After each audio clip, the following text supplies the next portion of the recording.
The steel pressed against my forehead was ice cold, but the gold in my palm felt like it was burning a hole through my skin.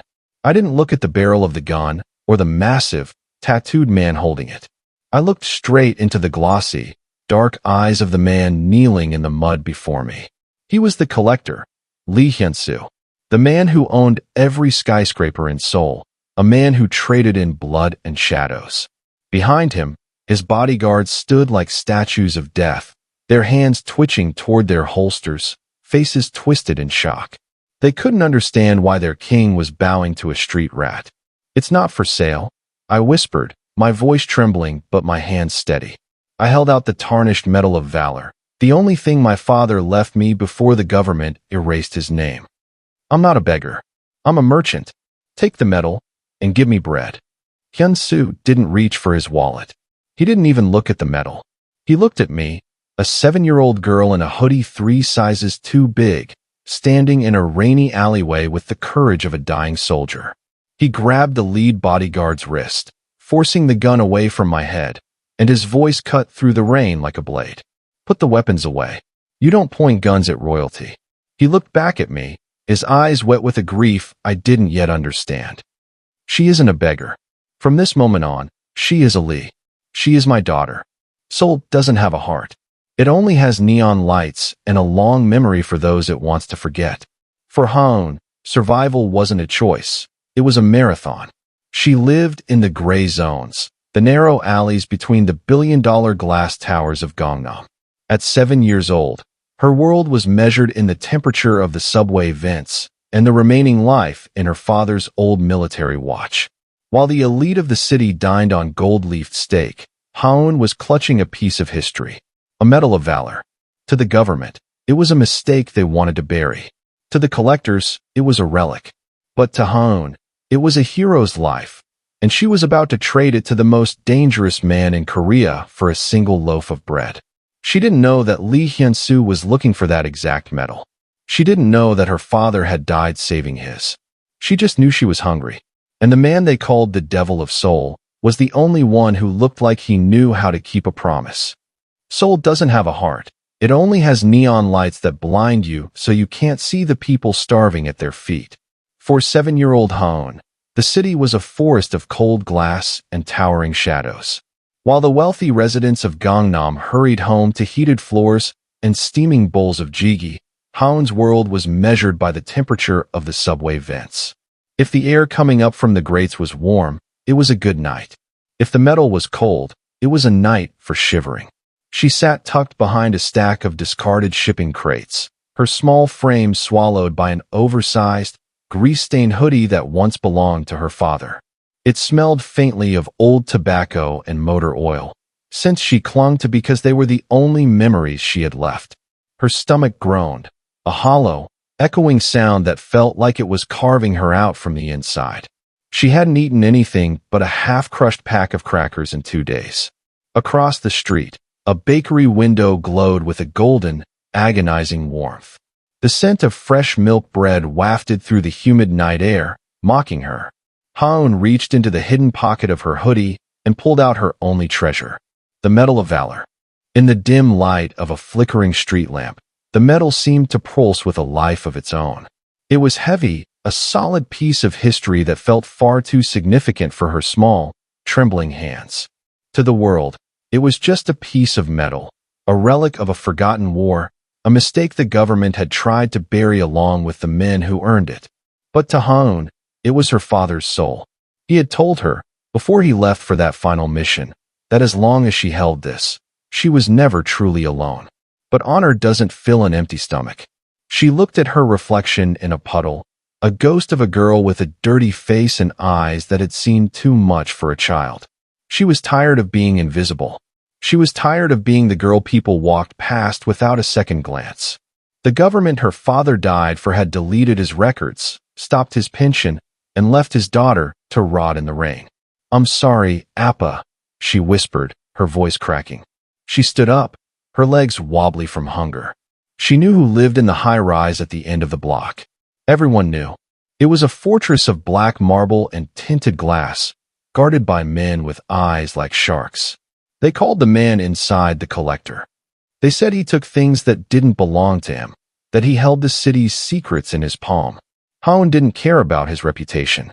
She didn't care about the danger.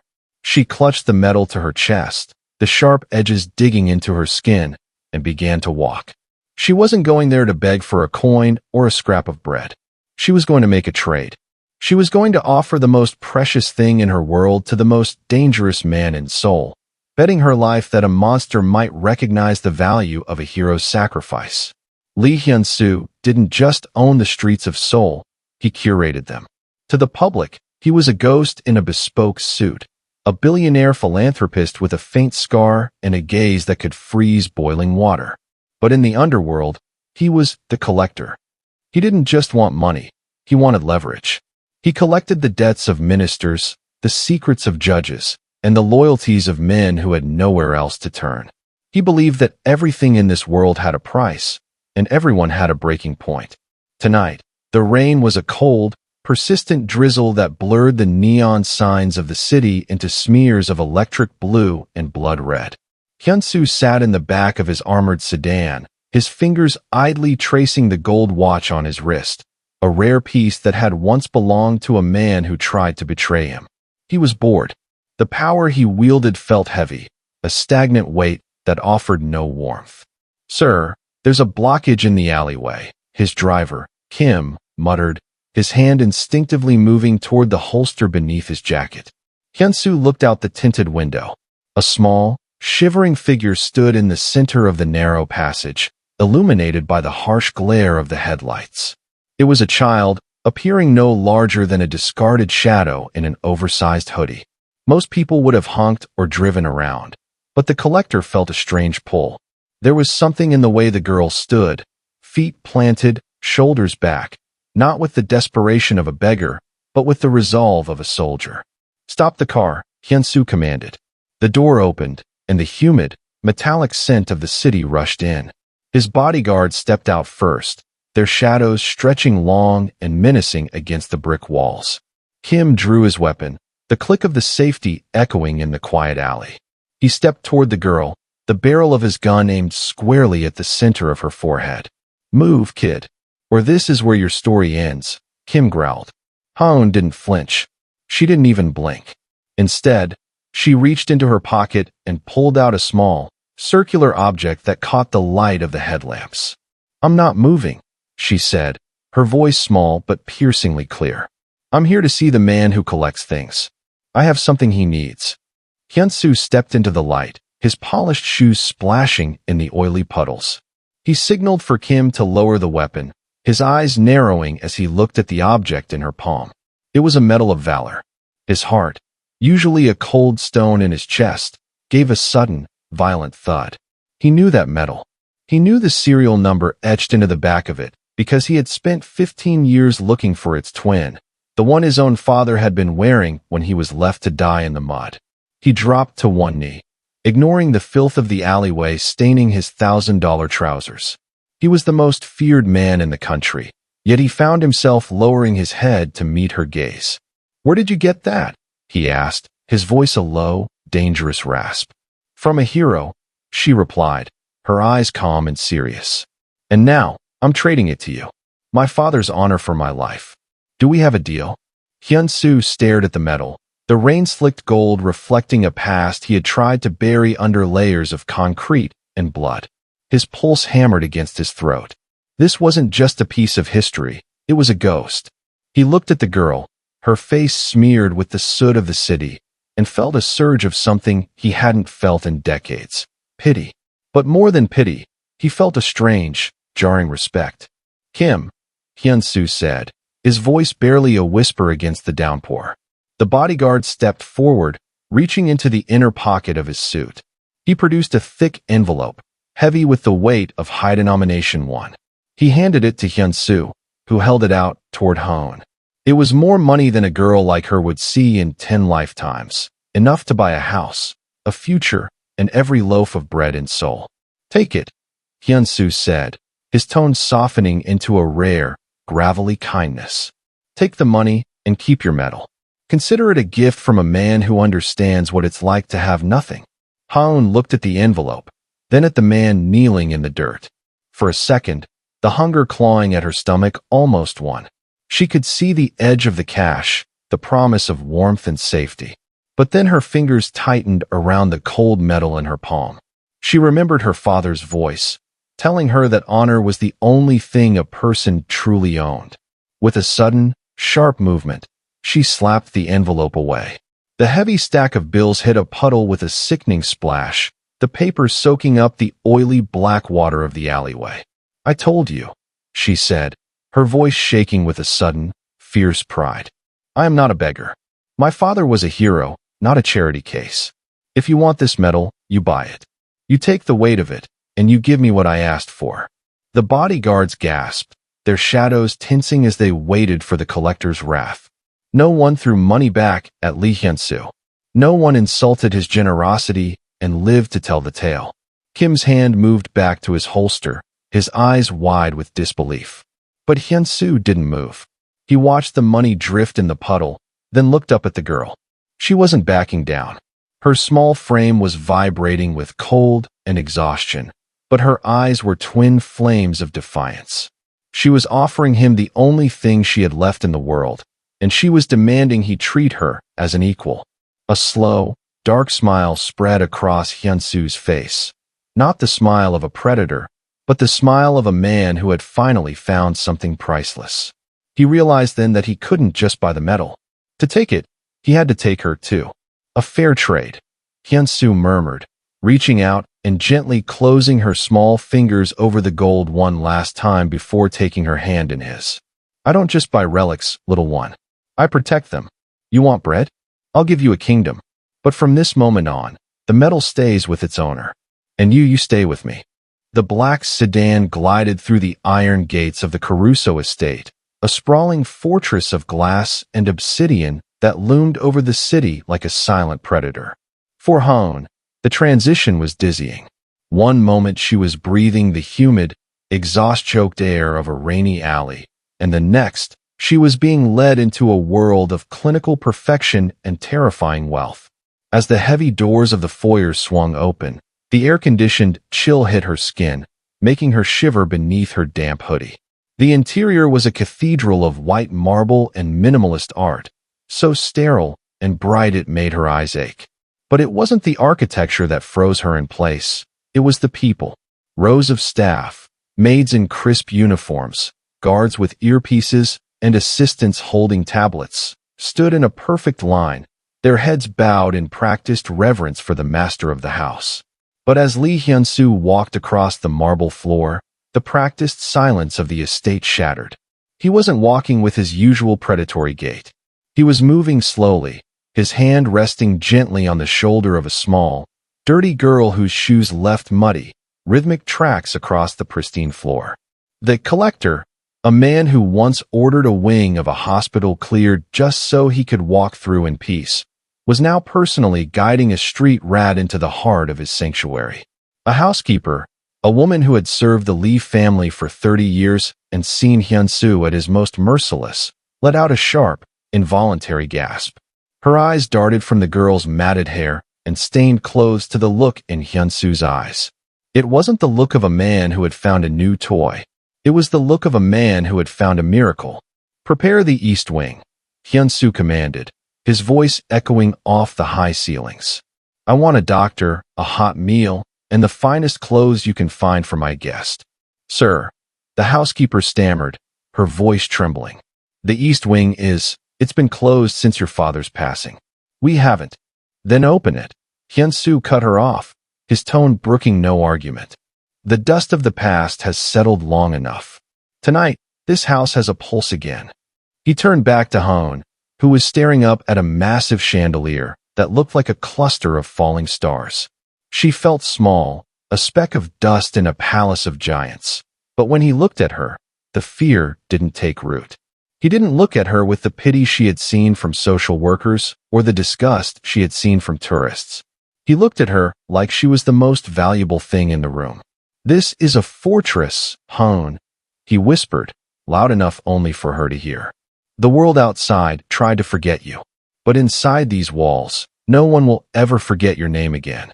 As she was led toward the grand staircase, Haun caught her reflection in a floor-to-ceiling mirror. She looked like a ghost haunting a dream, but her hand stayed tucked firmly in the pocket of her hoodie, her fingers still tracing the edges of the metal. She wasn't a guest.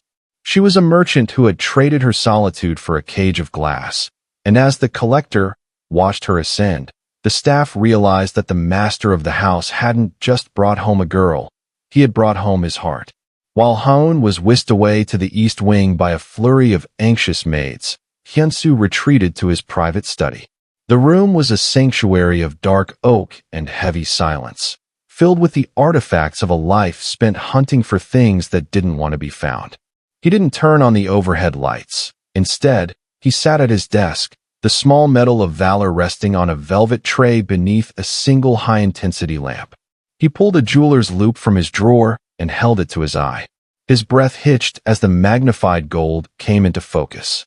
He wasn't looking for the shine. He was looking for the scars. Every military medal had a story, but only the ones issued for the Black Snow operation carried the secret mark, a microscopic serial number etched into the rim of the mounting bracket. His fingers trembled, a weakness he hadn't allowed himself in years, as he rotated the medal. There it was. KN 7422. Hyunsu stood abruptly, his chair screeching against the floor. He turned to the massive steel vault embedded in the far wall, spinning the dial with frantic precision. From the deepest compartment, he pulled out a small, tattered leather journal and a matching medal, identical to the one on his desk, except for the serial number. He laid them side by side. He opened the journal to the last page, where his father had scribbled a final, desperate note before the transmission went dead 15 years ago. Betrayed by the ministry. The coordinates were a trap. Only Captain Kong knows the truth. If I don't make it, find Kong. He has the second half of the key. Hyunsu looked back at the medal the little girl had traded for bread. KN 7422. It was the partner to his father's KN 7421. Her father hadn't just been a soldier. He was Captain Kong, the man who had stood back to back with Hyunsu's father as the government they served turned their guns on them to bury a scandal. The realization hit him like a physical blow. The Ministry of Shadows hadn't just killed his father. They had spent the last decade and a half erasing the existence of the man who tried to save him. They had hunted the Kangs into poverty, stripped them of their dignity, and left their daughter to starve in the rain, all to ensure that these two pieces of steel never met. A low, guttural growl escaped his throat. The collector had spent his life gathering power, but he had never understood its true purpose until this moment. This wasn't just a coincidence, it was a reckoning. He looked at the door leading toward the east wing, where the daughter of his father's savior was finally sleeping in a warm bed. The girl thought she had made a fair trade for bread. She had no idea that she had given him the one thing more powerful than all the secrets in Seoul, a reason to go to war. Kim, Hyunsu said into his intercom, his voice vibrating with a lethal, newfound clarity. Cancel all my meetings. Call the captains. And find out exactly which officials signed the erasure order for Captain Kang's pension. I want their names by dawn. The East Wing was no longer a tomb of marble and dust. It had become a training ground. While the maids expected a traumatized child who would weep into her silk pillows, Haun treated her new life with the grim, quiet precision of a soldier at an outpost.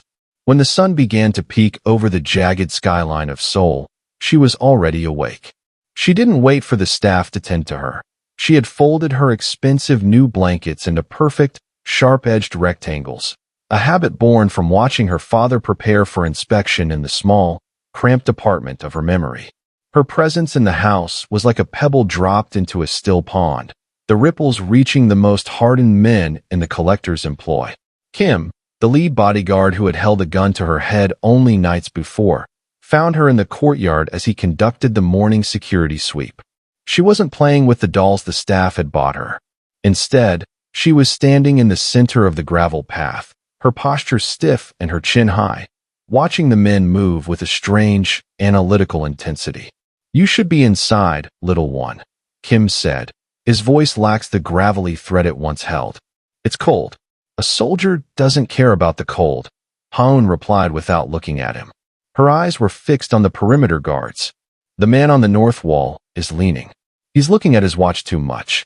If someone came from the shadows, he wouldn't see them until they were 10 paces out. Kim froze, his hand hovering over his earpiece. He looked at the guard she pointed out, then back at the small girl in the oversized hoodie she refused to give up. He realized then that she wasn't just watching. She was scouting. She had spent years surviving on the streets where a lapse in attention meant losing your spot or your life. To her, the luxury of the estate was just a more complicated terrain to master. Throughout the week, the military discipline of Captain Kang's daughter began to infect the house. She didn't ask for snacks. She stood at attention when Hyun-soo entered the room. She kept her small room in such perfect order that the housekeepers found themselves straightening their own uniforms before entering her presence. The hardened mercenaries, men who had seen the worst of the world, began to find excuses to pass by the East Wing. They brought her small rations, special chocolates, or snacks, presenting them to her with a nod of respect that was usually reserved for Hyun-soo himself. One afternoon, Hyun-soo watched from the balcony as Kim showed Hoon how to properly check the seal on a security door.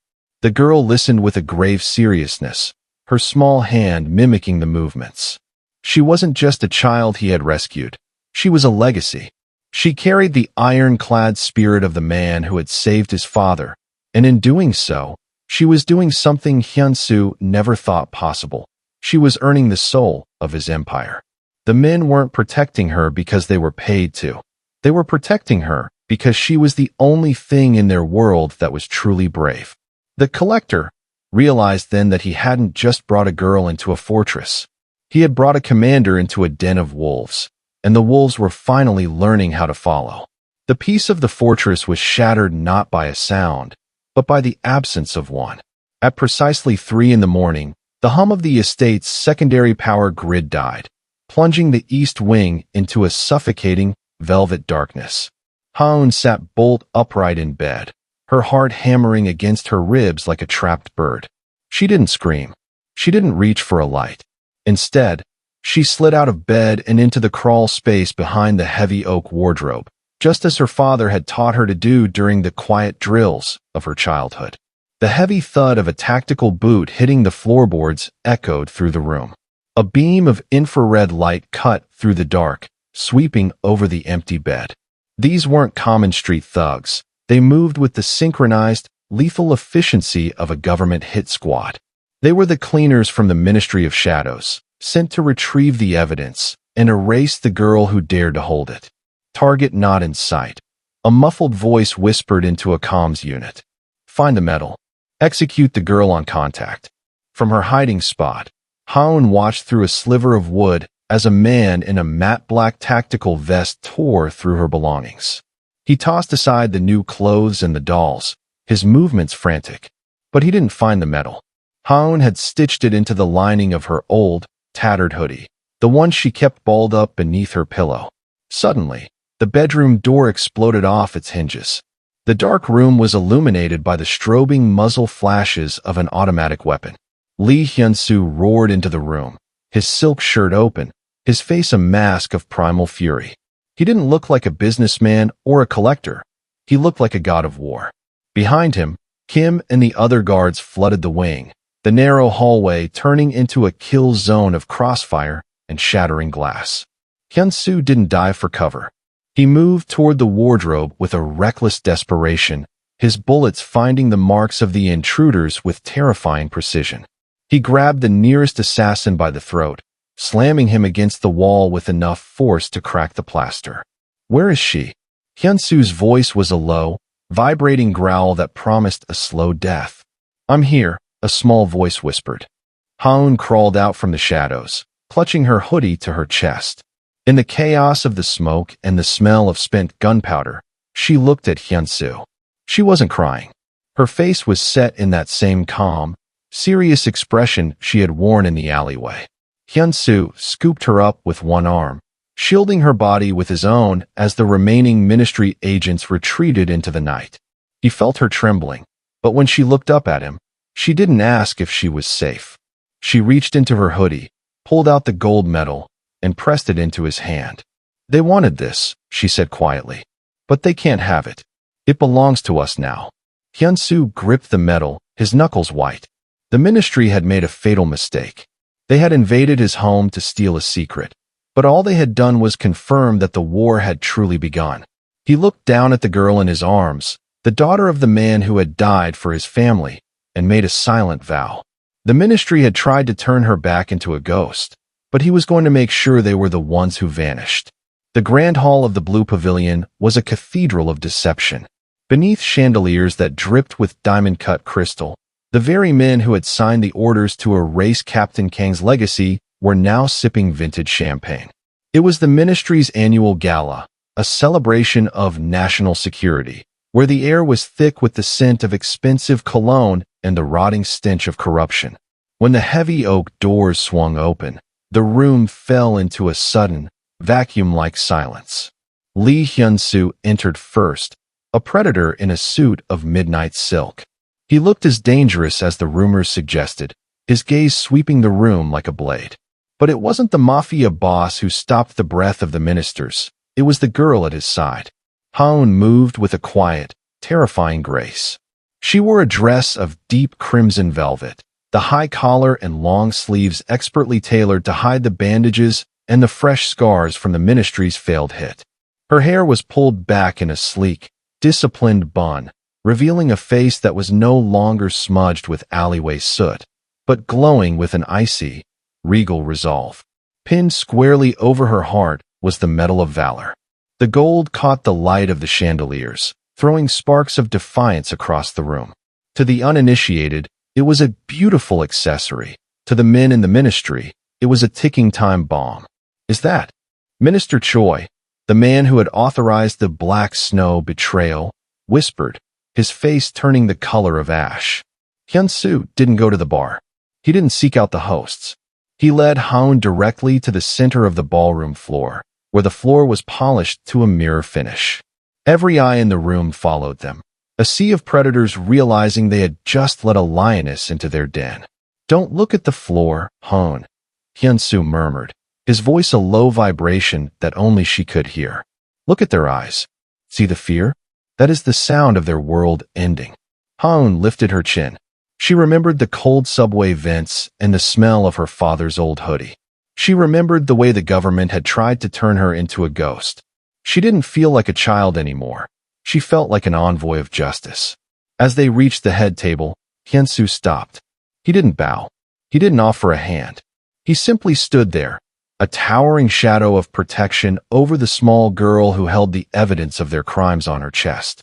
"I believe you all recognize this medal," Hyun-soo said, his voice cutting through the soft orchestral music like a gunshot. "And I believe you recognize the face of the daughter you tried to kill in my home." The silence in the hall was absolute. The collector had spent his life gathering leverage, but as he stood in the heart of the government's power, he knew he had finally collected the only thing that mattered, a truth that could burn the entire city down. Haun stood her ground, her hand resting over the medal, her eyes fixed on the man who had erased her father. The lion's den was no longer a trap for her. It was a cage for them. The silence in the ballroom didn't just hang, it suffocated. Minister Choi looked from the glowing metal on Haun's chest to the cold, lethal resolve in Hyun-soo's eyes, and he knew the empire of lies he had built was beginning to liquefy. He tried to speak, to offer some practiced political platitude, but the words died in his throat as Hyun-soo stepped onto the podium, drawing every camera and every microphone toward him like a magnetic force. 15 years ago, Hyun-soo began, his voice amplified, vibrating with a decade of suppressed rage. 2 men were left to die in the mud of a forgotten border so that men in this room could keep their titles. One was my father. The other was Captain Kong. You erased their names. You turned their children into ghosts. He looked down at Haun, who stood at the foot of the stage. She wasn't trembling. She looked like a statue carved from the same iron as her father's resolve. You thought that by making her homeless, you made her powerless, Hyun-soo continued, his gaze sweeping over the trembling officials. But a soldier's daughter doesn't need a roof to keep her honor. Tonight, the trade is finalized. The ministry wanted this medal back to bury the truth. I bought it instead, but I didn't pay in bread. Hyunsu stepped down from the podium and walked back to Hone. In front of the flashes of 100 cameras, the most feared man in the Korean underworld did something the world never expected. He knelt, not out of defeat, but out of a profound public surrender. "Hone," he said, his voice dropping to a gentle rasp that carried through the hushed hall. "The world tried to tell you that you were a nobody. They were wrong. You are the daughter of a hero, and from this breath forward, you are mine. My legacy, my blood, and my heir." He took her small hand in his, and for the first time since the rain-slicked alleyway, Hone smiled. It wasn't the smile of a child who had been rescued. It was the smile of a queen who had finally claimed her throne. "I accept the trade," she whispered. As the guards led the disgraced ministers away into the night, the collector walked out of the lion's den, not with a new secret or a pile of gold, but with a daughter's hand in his. The metal still gleamed on her velvet dress, but its weight was no longer a burden. The trade was complete. Haon had entered the house of the devil looking for a way to survive, and she had walked out with a reason to live. In the heart of a city that had tried to forget them both, they had found the only thing that couldn't be bought, sold, or erased: a family. The little girl who had once stood in the rain, offering her father's soul for a crust of bread, was gone. In her place stood the princess of the underworld, a child who had proven that the strongest heart isn't the one that hides from the truth, but the one that forces the world to look it in the eye. The collector had finally found his most priceless treasure, and for the first time in 15 years, the shadows of Seoul felt like home. The silence in the ballroom didn't just hang, it suffocated. Minister Choi looked from the glowing metal on Haon's chest to the cold, lethal resolve in Hyunsu's eyes, and he knew the empire of lies he had built was beginning to liquefy.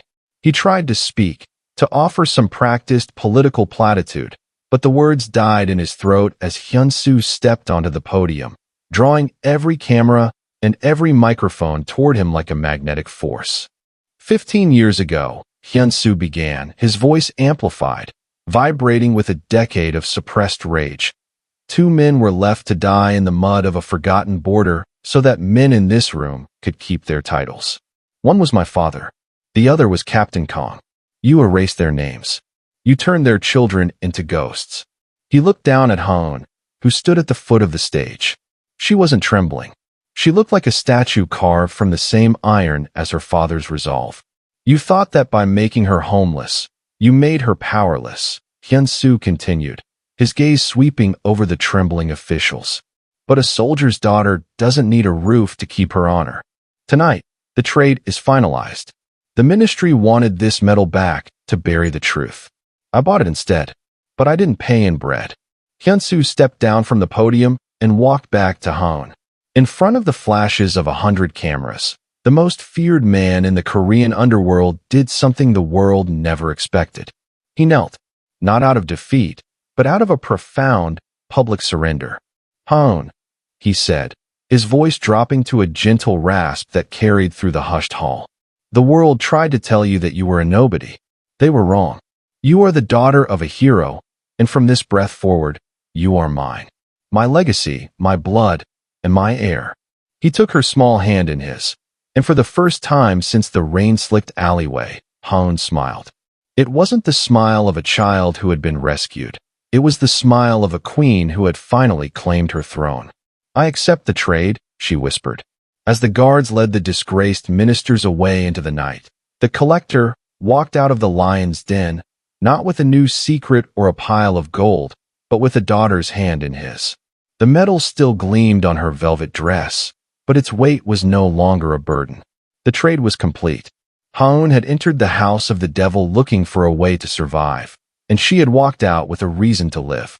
In the heart of a city that had tried to forget them both, they had found the only thing that couldn't be bought, sold, or erased: a family. The little girl who had once stood in the rain, offering her father's soul for a crust of bread, was gone. In her place stood the princess of the underworld, a child who had proven that the strongest heart isn't the one that hides from the truth, but the one that forces the world to look it in the eye.